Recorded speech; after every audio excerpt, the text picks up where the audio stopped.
Good evening. My name is Deirdre Cross, and I'm the Assistant Director for Public Programs here at the National Museum of African American History and Culture. And it's my pleasure to welcome you and later a digital audience to this wonderful program that begins with a screening of Stamped from the Beginning, the definitive history of racist ideas. Oscar award-winning director Roger Ross Williams based this recent and extraordinary documentary on Dr. Ibram Kendi's groundbreaking National Book Award-winning text, which powerfully exposes foundational myths which shape our perspective on our nation's history and the times in which we live. The artful way in which Stamped is filmed make it compelling to watch, as are the scholars who give voice to our American past. It is wonderful to be here in this building to share the experience of learning this shared and living history.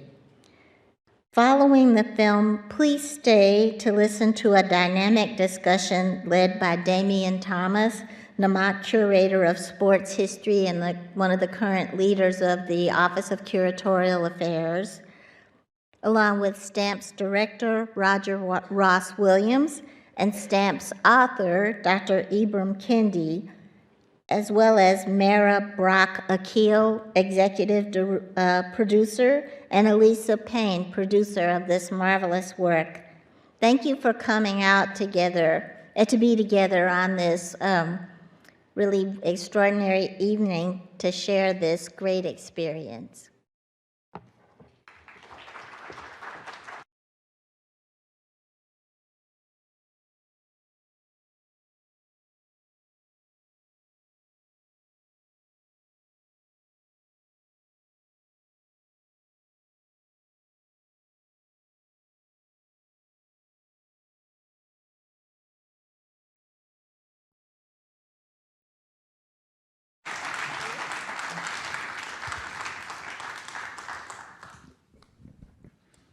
What a powerful film. Just absolutely amazing. I want to start by asking you a question, Ibram. This started with a book that you wrote in 2016. It was a book that was a bit of a departure from your earlier work. Why did you decide to write Stamped from the Beginning? So my first book was a book on Black student activists in the late 1960s. And I actually was writing a book on the origin of Black studies. I wanted to show how these 18 and 20 and 22-year-olds came up with the intellectual rationale for what we now call African American studies, Africana studies, Black studies, which means they wrote the original proposals for these departments and programs. They typically went to faculty meetings and debated with faculty on the need for Black studies. And I wanted to show that. And so I started writing that book, but I decided in order to write that book, I needed to really show the intellectual atmosphere that these students were engaged in. In other words, they were making the case that all the disciplines, history, sociology, psychology, sociology, were racist. So they needed something completely new, which they called Black studies. And in the late 1960s, most of these disciplines were dominated by liberal scholars. And so I was like, wait, what do you mean? So it was liberal scholars who were dominating these disciplines, and these students were calling them racist. And so what actually I found from these students is that most of these liberal scholars, though they were opposing notions of biological racial hierarchy, they were typically expressing ideas that Black people were culturally or behaviorally inferior. They were typically expressing what in the film we called assimilationist ideas. And they were typically denying that those ideas were racist. And these students were like, no, those ideas are racist too. Not the Jim Crow segregationists are racist, y'all are racist too. So I wanted to show that in the book. And I actually wrote the first chapter on that, and I realized I had a book on my hand in and of itself through that chapter. Wow. And 500 pages later, end up with this incredibly important book, National Book Award winning book, one of the most banned books in America. Just an astonishing work. Thank you so much for doing this deep dive into this very important book, which really transforms how we think about race in this country. Mara, I want to come to you next. And congratulations on signing a very important deal with Netflix, a creative deal in 2020. And this is the first project that's coming out from that deal. Why was this project so important to you? I think if you care about yourself, I think if you care about your children, if you care about your husband, if you care about your community, if you care about the city, on and on, we all should care about this book, about this moment in time. And at the time, my deal closed in April of 2020. And we go back to that time, we were arrested by COVID. But what was really shocking us at that time, and it was painful to watch the news because the numbers of Black deaths around COVID were alarming. And people were wondering why, and all the Black scholars, and you didn't have to be a scholar, you could just be, Black people knew why we were dying at those rates. And then George Floyd. And raising Black sons in America, worried, I'm supposed to have the deal of a lifetime. I get to speak to a global audience about the scripted, they wanted more Girlfriends, The Game, Being Mary Jane, they wanted more of that, and I want to do that. But there's a moment in time when you have to say, wait, how do I participate in this moment? Do I go write signs? Do I take my kids to the protest? And it's like, no, I have carved out something for myself, and let me use that for the greater good. And so I went to Netflix and I was like, hey, I think that this book, which is amazing, I go to the book so I can be transformed, so I can understand what was going on and why we were sort of retreating so quickly after all this progress. And so just in the book itself and the film, like when there's progress, there's this great sort of blowback. Anyway, I wanted to participate in a way that said, my greater gift is not marching in the street. My greater gift is how do I get this on? And I wanted to do I wanted to do a roots version of the book at the Crown level. And they were like, no. But meanwhile, Roger Ross Williams was also after the book for a documentary film, and they were saying that the two of you, why don't you guys meet? You were both very passionate about this, and perhaps you should get together. So that's how it happened. Roger, I want to ask you about your involvement. You're coming off of another major project, the 1619 documentary. Why was this project important for you to continue to talk about these themes? Yeah, I think it was the same as Mara, really. It was in the wake of George Floyd.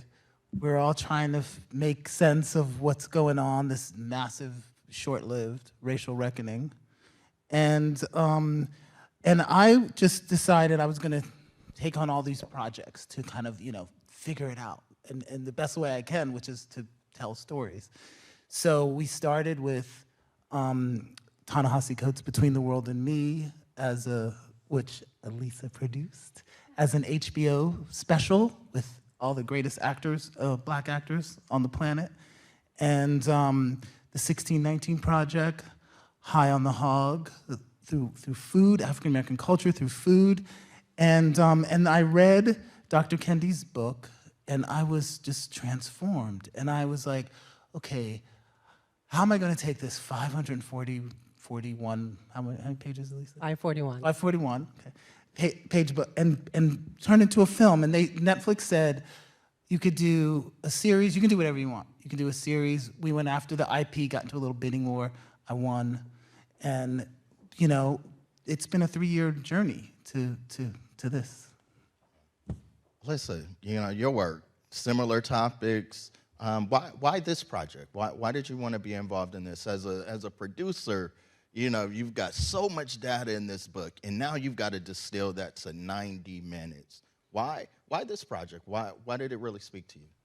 For all the same reasons that everyone said. I mean, I get to work with Dr. Ibram Kendi, right? I get to work with Roger Ross Williams and Mara. Roger and I were both on 1619 and on Stamped from the Beginning, coming off the heels of Between the World and Me. And it was a very hard decision about which one of I them. said, which one? You can do both, you can pick. Which one you want to produce? And for 2 seconds, I was on both of them. And I remember everyone kept saying, Elisa, it's the same time period. You know, you have to make them different. How are you going to make them different? And I was like, we never tired of World War II stories or mob stories. Why are we having this conversation? It's 600 years that we're talking about, and it's not the same, right? And so what I felt, though, was different about Stamped from the Beginning was that the book really got to the fact that these ideas were created with self-interest. They're perpetuated, they're given to us. We all inhale it like air, we exhale it, and we don't even realize that we're doing it. And while that's happening, policy is getting made. And I really like the resistance piece, right? So every time these policies are made, our people resist. We've been resisting since they were trying to get us in Africa and throughout the Middle Passage. That's what that graphic novel part shows. And so I really wanted to uplift the stories of resistance, of women telling their stories, of Black men resisting, and also the fact that we are in a time right now where we're seeing policies, you talked about banning book, policies that are affecting us all. And if we are not careful, you know, we won't be able to reverse it. But I love to say they can ban books, but they can't ban Netflix. Tell a friend to tell a friend. There's so many powerful stories in this documentary, and one that means so much to me is the story of Phyllis Wheatley. And recently, the museum was able to collect a manuscript from Phyllis Wheatley called Ocean, a poem that she wrote as she was journeying back from England to America. She had to go to London to get her work published. And then as she was sort of making her way back and going through that journey that 20 million people had to go through, and she put her thoughts down on paper. Why was it so important for you to make sure that you were centralizing her story in this narrative? Well, go ahead, Mara. In the book, you know, what's interesting about being anti-racist, and there's a pattern in the book where you could see so many women, including Phyllis Wheatley, who were, though invisible, though not valued, they valued themselves to tell their story, to write it down, to document what was going on. They thought of themselves as worthy and whole. And what's interesting is, so that pattern was happening in the book, but it was also at the time that we were doing the film, Stacey Abrams was this figure who was basically, we were all waiting up all night wondering about Georgia, but we were in the middle of that moment making the film. Simone Biles, also this gymnast who was speaking up about depression in the sports and what it was doing, that Black women were telling the story, and we were like, the pattern's right here. It was right here. And the other thing that's very interesting, I feel like I learned in the book, that if you're anti-racist and you're a Black woman, you might be able to survive it because you're under the radar. No one's paying any attention to you. You're invisible. But as soon as a Black man becomes anti-racist fully, the pattern there is that they're assassinated. And so what's interesting, you just start to see these patterns and all of that. And so the beautiful part is, I think, what I find interesting in the book is that, in the film, is that a lot of the footage of our Black men are in the archival footage because they had the mic back then. And the Black women were still there doing the work. And so we thought it was beautiful at this time for them to center them in the film because they're in the film. They're in the book, they're in the history, so put them there. Plus, I want to pass it back to my colleague about why we centered Black women and our Black scholars in the film, because that's a great story as well. All right. So when we were looking at all these possible experts and academics and historians Elisa handed me a list, and most of the people on that list were the usual suspects. A lot of, the whatever Doris Kearns Goodwins and a lot of white men, and I started to look through the list, and I noticed a pattern that the work around racism was being done by Black women in academia at Harvard and Stanford and Howard. And I was like, wait a minute, we can have only Black women experts, only Black women tell this story, and that is a huge statement in itself because Black women have always been at the forefront of the resistance in America. And so I made that decision, and there was pushback from Netflix, and they were like, well, it's going to be not as accessible, not as, I don't know the word they use, accessible, in quotes, alienating. And I was like, I've gotten comfortable enough and confident enough as a director to be like, no, this is, I'm not budging on this. And no matter how much pushback I got, I refused to budge. And now everyone, they were like, brilliant, they take credit for it, but it was pushback. So, and it's powerful, it's powerful. These ladies are powerful. And I said, when we would sit them down for interviews, I said, I don't want to hear your talking points or your lectures. Talk to me about why this work is personal to you. Talk to me, tell me the stories. That's why they're so animated and emotional, like you've never seen these academic women before. It was also reflected in our own communication amongst us as producers, talking about it. It was emotional trying to make it, trying to figure out what went in the film. And so I think what's great about Roger, working with Roger, is he sort of absorbs the whole room, all the ideas of everyone. And there's a lot of women working on this film as well. And so he sort of absorbs all that, and he absorbed that energy and wanted to translate that into the book as well, which is actually very powerful for us to lead with feminine energy. It's been sort of, it's one of the most powerful collective forces, and we need that balance back in the world as well. I agree. It was, for me, one of the outstanding moments was when you get to that idea of a Phyllis Wheatley moment. And then you have that pause, and then you see all of the various women give that knowing nod, and then the music comes in. It's just incredibly well done, and it's one of the scenes that will definitely stick with me. Ibram, I want to come back to you and ask you, what does it mean to be anti-racist, and what can we do both individually and collectively to work towards a society that's anti-racist? I know you've written whole books on this, but we got a couple minutes. A couple days. Well, I think we could certainly model ourselves after the Black women experts in the film.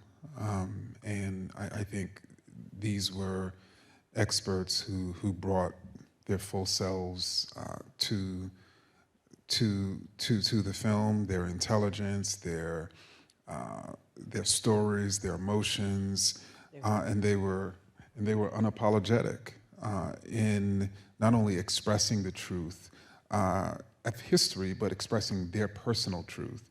And ultimately, they made the case collectively, we made the case collectively, that there's nothing wrong with Black people. Until to be anti-racist is to recognize that there's nothing wrong or even superior about any racial group, and there's everything wrong with the racist ideas that we chronicled in this film. There's everything wrong with the policies that Elisa was talking about that are dividing people, excluding people, creating inequities and injustices.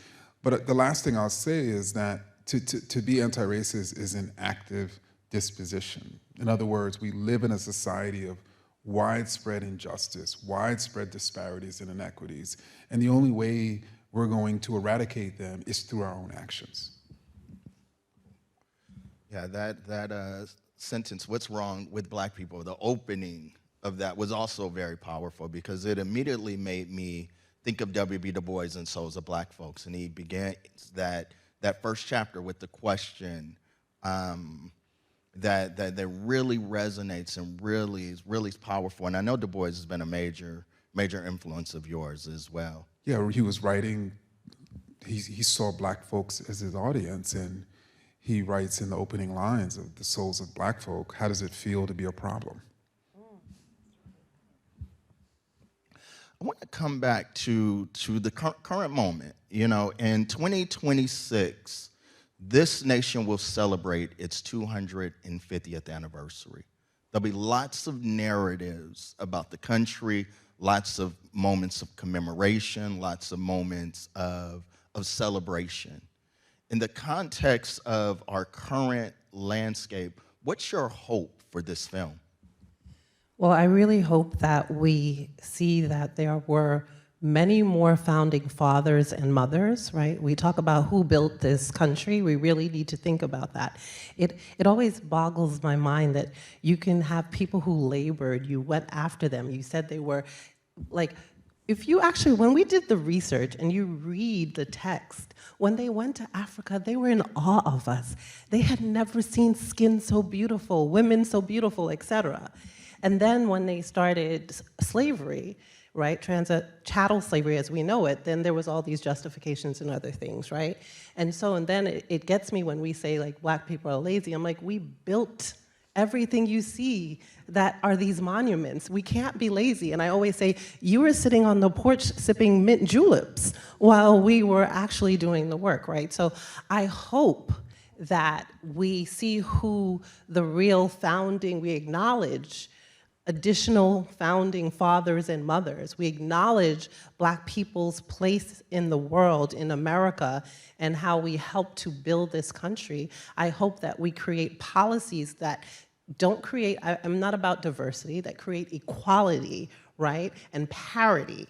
And I hope that everybody looks at themselves after this film, says there's nothing wrong with black people, and like Dr. Kendi said, works towards a truly anti-racist society.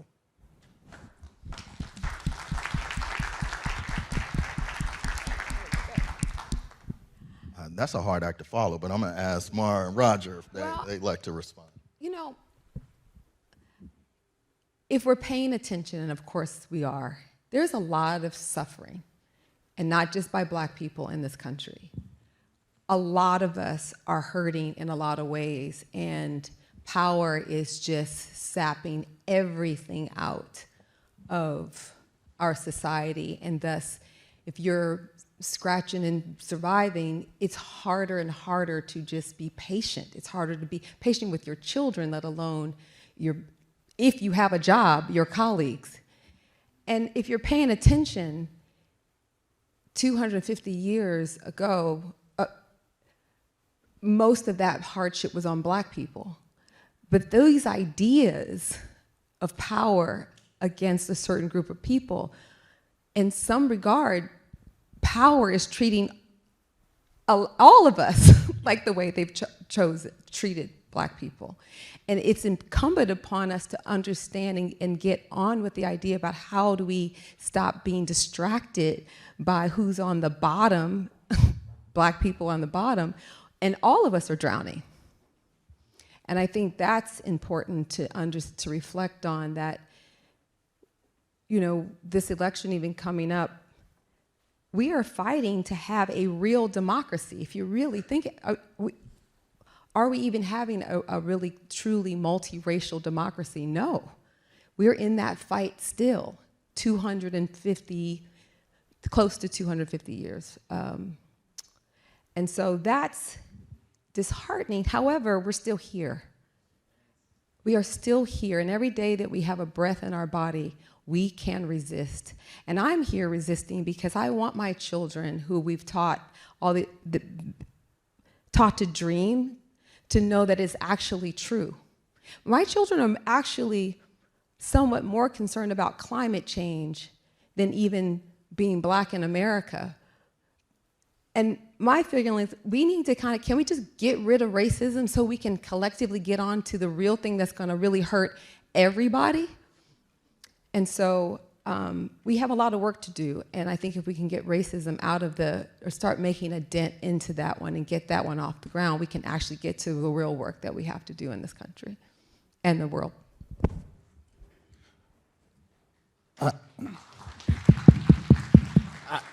I have nothing to say to follow up these two amazing black women here sitting on my side. But I just want to say something from a business perspective, that Stamped from the Beginning on November 20th, premiered on Netflix. It went to the top 10 in the US of films, on all films on Netflix in the US. That is a huge deal. And that sends an incredible message to Netflix that people care about racism and they care about issues like this. And what I want to say to all of you is spread the word. We don't want to take our foot off the gas. The more people that watch this on Netflix, the more our message gets out there. They promote us, they promote the film, they promote the message of the film. It's really important because this is a game changer, because they were shocked. There was a time, when the end of racial reckoning was over in America, and Netflix was like, look, I'm grateful to Netflix for putting this on the air. Yes, we're grateful. But, okay, she's like, be grateful now. But there was a time where we thought this wouldn't ever make it to air. And we fought for that. I fought hard for that. And that it made it to the top 10 is a huge deal. So keep it up there in the top 10, y'all. We were 2 after Minions. My kid said, Mommy, you're 2 after Minions. Minions was a blockbuster. Yeah. Indeed. We've got a couple of minutes left. What's your parting message to us, and what comes next for you? What's your next project? You get the last word. We're going down the line. Yes. Dr. Kendi. Yeah, let's go down the line. So in January, I'm coming out with a new book. It is a young people's adaptation of Barracoon by Zora Neale Hurston. And so I'm really excited about that project. I've been working with Zora Neale Hurston's estate to transform some of her writings in a form for young people. And so this will be for middle graders. And I think the story of Cujo Lewis, who was one of the last known survivors of the transatlantic human trade to the US, of course, was told by Zora Neale Hurston, in Barracoon. So I'm excited to bring this to young people. Wow, we didn't even know that. We've been promoting the film. I know. What do I have next? I am doing a Stamp from the Beginning impact campaign. We made this film to change hearts, minds, and policy, and I am trying to work with our team of producers to make sure that it does just that. We want it to re-edit it so that we can get it to middle schoolers. We want to create curriculum. We want to do an annotated website and more, because it is crucially important that children of all kinds grow up understanding there's nothing wrong with Black people, but also grow up understanding that they have a right, they have an obligation, and they have the power to make change for everybody. So that's what I'm working on next. I'm gonna take a sleep. I released six projects this year, series and films, and I'm exhausted. And we're in the middle of a campaign, an Oscar campaign for this film. I also released my first scripted film this year, which I'm also in a campaign. I'm in a double campaign. But yeah, I'm gonna rest when this is all. We're done with the campaign. Hopefully it's successful. If you guys push the film, it'll be successful. For me, it's fun. I took the train here from New York, and I'm writing my scripted film. So I am reimagining Judy Blume's Forever for a Black YA love story set in Los Angeles, 2018. And I just finished. It's a series.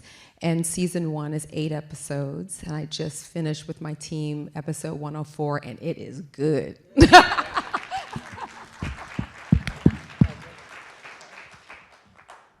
Please join me in thanking our panelists. Thank you guys. Thank you. Thank you so much.